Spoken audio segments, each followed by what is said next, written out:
wabarakatuh. Waalaikumsalam warahmatullahi wabarakatuh. Ya, selamat siang Bapak Ibu semuanya.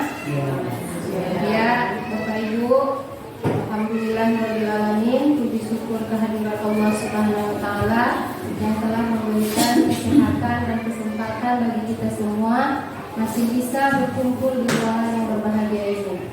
Salawat dan salam ke junjungan Nabi besar Muhammad Sallallahu Alaihi Wasallam yang kita harapkan syafaatnya di yaumil akhir nanti. Baiklah Bapak Ibu, pada siang hari ini kita berkumpul di sini dalam kegiatan PPKG dari Bapak Yahudin.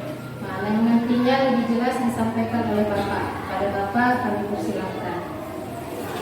Terima kasih saya ucapkan kepada Ibu Moderator yang telah memberikan kesempatan bagi saya untuk memaparkan apa yang menjadi rencana tindak lanjut dari program yang saya ikuti, yaitu PPKG PJOK, yaitu program pengembangan kompetensi guru pendidikan Jasmani Olahraga dan Kesehatan tingkat Kabupaten Labuhan Batu Selatan tahun anggaran 2024. Selanjutnya saya ucapkan juga terima kasih kepada Ibu Kepala Sekolah yang telah memberikan kesempatan saya untuk mengikuti PPKG ini. Baiklah, di sini akan saya memaparkan satu rencana tindak lanjut yang nantinya akan menjadi proyek saya di sekolah ini, yaitu nama programnya adalah sepatu atau senam pagi Sabtu. Yang mana sepatu ini atau senam pagi ini merupakan hal yang sudah biasa dilakukan di sekolah ini, tapi nanti ada sedikit berbeda, yaitu ada kreasinya dibandingkan senam yang sudah kita lakukan sebagaimana sebelumnya. Oke, yang pertama adalah latar belakang daripada kenapa saya menjadikan proyek ini. Yang pertama adalah berdasarkan data yang menunjukkan tingginya angka peserta didik yang kurang aktif bergerak dan semakin meningkatnya kasus obesitas ataupun berat badan yang berlebih di sekolah kita. Artinya ada beberapa anak kita yang berat badannya berlebih dibandingkan anak-anak lainnya. Selanjutnya, sekolah merasa perlu mengadakan program senam yang mana nanti senam ini bisa meningkatkan kebugaran fisik peserta didik kita serta menanamkan kebiasaan hidup sehat sejak dini. Selain itu juga sejalan dengan tujuan kurikulum, di mana salah satu tujuan pendidikan nasional kita sesuai dengan Undang-Undang Nomor 20 Tahun 2003, yaitu adalah tentang menciptakan generasi ataupun peserta didik yang beriman, bertakwa kepada Tuhan Yang Maha Esa, berakhlak mulia, sehat, serta bisa nanti menjadi warga negara yang demokratis dan bertanggung jawab. Oleh sebab itu, perlu nanti penekanan pada pengembangan aspek fisik ataupun jasmani siswa kita, kognitif, yaitu tentang bagaimana cara berpikirnya serta sosial di antara siswa. Oleh sebab itu, sekolah nanti menyelenggarakan program senam sebagai salah satu upaya untuk mencapai tujuan tersebut. Dilihat dari segi berbagai manfaat senam bagi kesehatan, yang pertama dapat meningkatkan sistem daya tahan tubuh atau sistem imun. Yang kedua dapat memperbaiki postur tubuh. Yang selanjutnya dapat mengurangi stres. Oleh sebab itu, nanti sekolah berkomitmen untuk menyediakan fasilitas dan program yang mendukung siswa dalam melakukan aktivitas fisik secara teratur. Kegiatan senam ini nanti dapat membentuk peserta didik dengan karakter profil pelajar Pancasila serta ketahanan diri yang kuat sesuai dengan keseimbangan olah karya, olah pikir, olahraga, olah karsa seperti yang dicetuskan oleh Bapak Pendidikan bangsa kita, yaitu Bapak Ki Hajar Dewantara. Yang selanjutnya adalah tujuan dari program ini. Adapun tujuan dari program ini, yang pertama adalah nantinya dapat sebagai wadah untuk menyalurkan pikiran maupun perasaan sesuai dengan minat dan kesukaan dalam bentuk karya senam kreasi yang dapat meningkatkan kreativitas pola gerak dan kebugaran jasmani peserta didik. Selanjutnya, yang kedua, tujuan programnya adalah dapat meningkatkan keterampilan motorik dan prakarya siswa. Yang ketiga, dapat menanamkan profil pelajar Pancasila pada peserta didik di SD 03 Sempian. Adapun nantinya langkah-langkah ataupun capaian dari program ini, yang pertama adalah perlu dianalisa atau menganalisis sumber daya yang dilakukan dalam penyelenggaraan program sepatu atau senam pagi Sabtu. Selanjutnya yaitu adanya nanti kita untuk mengidentifikasi kebutuhan, potensi dan minat peserta didik agar tertarik mengikuti program senam pagi Sabtu. Jadi perlukan nanti identifikasi atau pemilahan terhadap peserta didik agar tertarik mengikuti program senam pagi Sabtu ini. Selanjutnya yang ketiga yaitu menetapkan bentuk program yang akan dilaksanakan dalam kegiatan program senam pagi Sabtu atau sepatu. Nanti setelah identifikasi baru kita tetapkan atau bagaimana corak bentuk program yang akan dilaksanakan dalam senam pagi Sabtu ini. Selanjutnya adalah struktur program dan mitra.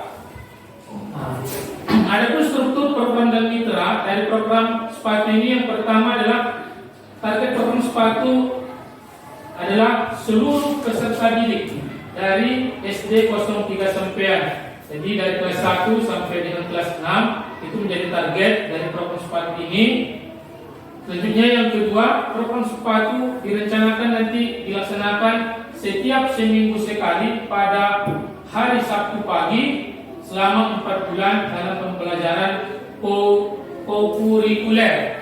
Artinya sambil yang apa? Kokurikuler ini artinya nanti dilaksanakan di saat sebelum kita mulai pembelajaran. Baru yang ketiga, mitra utama yang terlibat diantaranya adalah peserta didik, pendidik, kepala sekolah, tenaga kependidikan, serta orang tua dari peserta didik. Jadi nanti ada kolaborasi dari antara murid selaku peserta didik, kita gurunya, kepala sekolah, tenaga kependidikan, serta orang tua peserta didik, sehingga nanti program ini dapat berjalan dengan lancar. Selanjutnya, kapasitas ataupun aset yang harus dimiliki sekolah. Program sepatu ini dirancang berdasarkan adanya kapasitas ataupun aset berbentuk berbasis kekuatan ataupun sumber daya yang dimiliki oleh sekolah. Di antaranya adalah aset modal. Jadi di dalam pembelajaran atau di dalam melaksanakan pembelajaran ada 7 aset yang harus ada agar pembelajaran atau pendidikan itu dapat lebih baik atau lebih bermakna. Salah satunya adalah aset modal yang berbentuk, aset modal itu biasanya berbentuk kepada manusianya. Yang pertama itu guru, peserta didik, orang tua, ataupun bisa juga nanti kalau dia di ruang lingkup tingkat kecamatan, bisa korwil, bisa pengawas dan lain sebagainya. Selanjutnya ada aspek ataupun aset sosial. Sosial ini adalah adanya nanti kerjasama antara kita guru sesama dengan guru, ataupun guru dengan peserta didik, ataupun peserta didik dengan peserta didik. Artinya ada kerjasama antara guru dengan murid, murid dengan murid, sehingga program seperti ini nanti dapat kita lakukan. Selanjutnya ada modal lingkungan ataupun modal fisik, yaitu yang berbentuk sarana dan prasarana olahraga. Kalau kita kaitkan dengan 3 seperti ini, nantinya yang menjadi sarana dan prasarananya adalah sound system, ataupun tip, ataupun lapangan. Sehingga nanti kegiatan yang akan kita laksanakan dapat berjalan dengan lancar. Selanjutnya aset modal politik. Modal politik ini berkaitan erat dengan kebijakan. Artinya kalau sekolah kita yang bisa membuat kebijakan adalah kepala sekolah. Maju mundurnya kegiatan ini nanti atau mendapat restunya adalah kepala sekolah, sehingga nanti setelah dapat kebijakan dari sekolah bisa juga kita nanti bekerjasama atau saya nanti dapat meminta bantuan dengan forum guru olahraga di tingkat kecamatan ataupun di tingkat kabupaten. Selanjutnya, aset kekuatan ataupun sumber daya ini bertujuan agar terlaksananya program SPAT ini dengan optimal dan memberikan dampak yang positif pada peserta didik. Artinya, kalau nanti aset modal seperti manusianya, gurunya, ada seterusnya modal sosial, model lingkungan atau sarana dan prasarananya, khususnya model politiknya, atau model selanjutnya lagi model finansial, itu tentang keuangannya. Kalau ada nanti semua, maka bisa dipastikan nanti program SPAT ini akan berjalan dengan optimal sehingga ada dampak positif terhadap peserta didik. Selanjutnya itu rencana evaluasi. Rencana evaluasi ada 3. Yang pertama, melibatkan peserta didik dan rekan sejawat secara langsung untuk memberikan umpan balik terhadap program sekolah yang telah dilakukan sebelumnya. Artinya guru dengan murid nanti akan berkolaborasi secara langsung untuk memberikan umpan balik terhadap program sekolah yang telah dilakukan sebelumnya. Artinya mungkin senam kita yang sudah lama bisa dipadukan untuk menjadi senam kreasi yang baru, atau mungkin gerakan seni tari dipadukan dengan gerakan senam, supaya bisa lebih menarik nanti dilakukan oleh peserta didik. Selanjutnya itu menampilkan kompetensi yang dicapai di akhir semester. Artinya nanti kalau kegiatannya sudah berjalan, sudah bisa dikuasai oleh peserta murid atau peserta didik, bisa kita tampilkan nanti kegiatan ini di akhir semester. Baru selanjutnya kita adalah membuat rubrik penilaian oleh kelompok belajar di sekolah kita sebagai penilaian proyek penguatan profil Pancasila ataupun P5. Nanti kalau yang nomor 1 dan nomor 2 sudah terlaksana, nanti selanjutnya kita adalah rubrik penilaian, di mana nanti bagian yang kurang atau belum ada signifikan di dalam kegiatan atau proyek yang dilakukan, maka nanti kita berpenilaian untuk perbaikan di masa yang akan datang sebagai penilaian dari proyek penguatan profil Pancasila. Yang terakhir adalah kemungkinan tentang ataupun hambatan. Dalam membuat suatu proyek atau suatu program, tentunya banyak kemungkinan tantangan ataupun hambatan yang akan kita dapatkan. Yang mana nanti tantangan atau hambatan itu bisa saja nanti menjadi memacu bagi kita untuk lebih giat, atau bisa saja menjadi penurun semangat kita. Jadi dalam slide ini ada 4 yang saya buat mungkin menjadi tantangan bagi saya untuk melaksanakan kegiatan SPAT ini nantinya. Yang pertama adalah program ini akan mengalami beberapa hambatan terkait dengan faktor dorongan dan minus serta tingkat ketertarikan dari peserta didik terhadap senam irama yang masih rendah. Artinya minat dari anak didik atau peserta didik rendah terhadap kegiatan yang dilakukan, sehingga nanti hasilnya juga akan rendah atau tidak optimal. Baru yang kedua, adanya peserta didik yang kurang fokus atau yang main-main dalam mengikuti program sepatu karena sulit membagi waktu dalam latihan. Ini mungkin ke faktor waktunya, artinya kalau dia akan mungkin di luar jam pelajaran, melibatkan nanti latihannya dalam bentuk ekskul atau ekstrakurikuler, mungkin banyak di antara siswa yang kurang kembali waktunya. Mungkin saja setelah pulang sekolah banyak murid yang ikut membantu orang tuanya bekerja di rumah. Lalu selanjutnya mungkin tantangan yang ketiga itu gangguan cuaca. Artinya terjadinya hujan, sehingga nanti program sepatu atau senam pagi Sabtu ini tidak bisa dilaksanakan, sebab program senam biasanya dilaksanakan ataupun dilakukan di outdoor ataupun lapangan terbuka, kecuali bagi sekolah yang sudah bonafit atau sudah high class atau ada ruangan sanggar talinya atau ruangan tertutupnya, sehingga nanti kegiatan SPAT ini bisa dilaksanakan di dalam ruangan. Namun kalau di sekolah kita karena belum ada ruangan tertutup, jadi gangguan cuaca seperti hujan bisa menjadi tantangan ataupun halangan untuk pelaksanaan kegiatan senam pagi Sabtu. Selanjutnya yaitu kurangnya partisipasi dari rekan sejawat. Mungkin ada dari rekan-rekan mungkin nanti yang kurang memperhatikan sehingga tidak memberikan dorongan atau tidak memberikan penilaian di mana titik lemah dari kegiatan atau proyek yang akan saya lakukan nantinya, sehingga nanti hasil dari proyek yang saya lakukan, bisa saya nanti tidak hasilnya kurang baik, kira-kira begitu Bapak Ibu. Jadi saya harapkan nanti tantangan ini ya mudah-mudahan jangan ada. Saya harapkan nanti ada dorongan ataupun masukan daripada rekan-rekan sejawat. Baiklah, demikianlah paparan dari proyek atau rencana tindak lanjut dari program pengembangan kompetensi guru PJOK yang saya ikuti. Kalau ada yang perlu dipertanyakan atau ada hal yang kurang jelas, saya harapkan masukan dari Bapak Ibu guru dan rekan-rekan sejawat semuanya.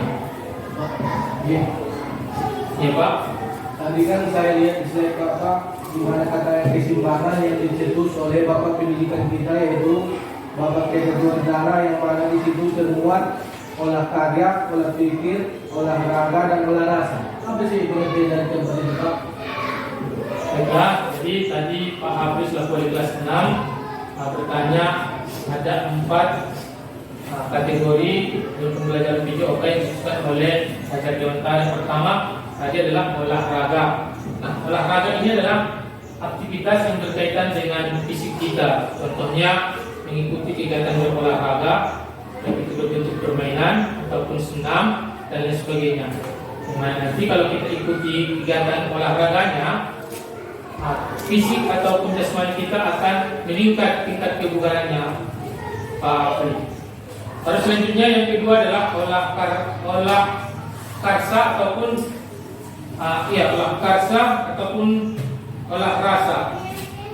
Olah karsa adalah yang berkaitan dengan kemauan dari orang yang melakukan kegiatan apa saja kegiatan kita lakukan. Kalau ada dorongan yang kuat dari diri kita, itu termasuk dia ke dalam olah karsa.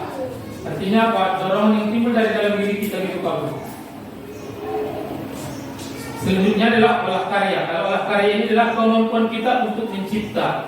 Misalnya kalau di senam kan erat kaitannya hampir sama dengan gerakan menari. Mungkin bisa saya nanti kita padukan gerakan-gerakan tari tradisional dari berbagai daerah, yang mana nanti gerakan itu kita padukan menjadi satu gerakan senam, yang mana nanti gerakan itu mengandung unsur-unsur untuk peningkatan kebugaran jasmani kita. Kira-kira seperti itu. Jelas Pak? Jadi Pak, ini kan saya bingung juga. Jadi seberapa penting Pak camp pada aspek ini bagi kesehatan fisik dan mental terhadap semua elemen yang terlibat di dalam program sepatu yang mempercanangkan ini Pak? Gimana Pak? Seberapa penting Pak camp pada aspek ini bagi kesehatan fisik dan mental? Nah, jadi kalau olahraga kita sudah bagus Pak, olah karyanya juga bagus, olah karsa atau olah rasanya juga sudah bagus, sudah optimal, maka dipastikan anak-anak ataupun kita sebagai guru untuk mengikuti program SPAT ini akan bisa kita lakukan dengan optimal, sehingga nanti berdampak positif terhadap tingkat kebugaran jasmani dari peserta didik maupun guru-guru sekolah ini, sehingga nanti proses pembelajaran sekolah kita ini dapat meningkat, yang pada akhirnya nanti mutu ataupun hasil belajar ataupun lulusan dari sekolah kita ini bisa bersaing dengan sekolah lain. Kira-kira seperti itu Pak Bri. Terima kasih Pak. Oke, terima kasih atas tanggapan dari Pak Habib. Baik, Bapak Ibu yang lain ada kira-kira tanggapannya Bu? Sudah paham Bapak itu semuanya? Sudah paham? Oke. Nah, mudah-mudahan demikianlah pemaparan saya pada siang hari ini. Mudah-mudahan apa yang saya sampaikan pada kesempatan yang berbahagia ini dapat menambah wawasan kita, sehingga kedepannya kita lebih optimal untuk bekerja sama sekolah ini untuk meningkatkan mutu pendidikan di sekolah kita ini, khususnya umumnya di negara kita ini. Baiklah, kalau tidak ada lagi tanggapan ataupun sanggahan dari rekan-rekan semua, saya padakan sampai di sini. Atas perhatiannya saya ucapkan terima kasih, dan saya mohon maaf apabila ada penyampaian ataupun kata-kata tadi yang kurang berkenan di hati para Bapak Ibu. Saya akhiri dengan salam. Assalamualaikum warahmatullahi wabarakatuh. Waalaikumsalam warahmatullahi wabarakatuh. Ya, terima kasih kepada Bapak kami ucapkan. Ya, semoga paparan dari Bapak tentang program sepatu ini dapat terlaksana dan memberikan dampak yang baik bagi sekolah kita. Nah, kegiatan kita pada hari ini saya tutup dengan ucapan Alhamdulillahirobbilalamin. Assalamualaikum warahmatullahi wabarakatuh.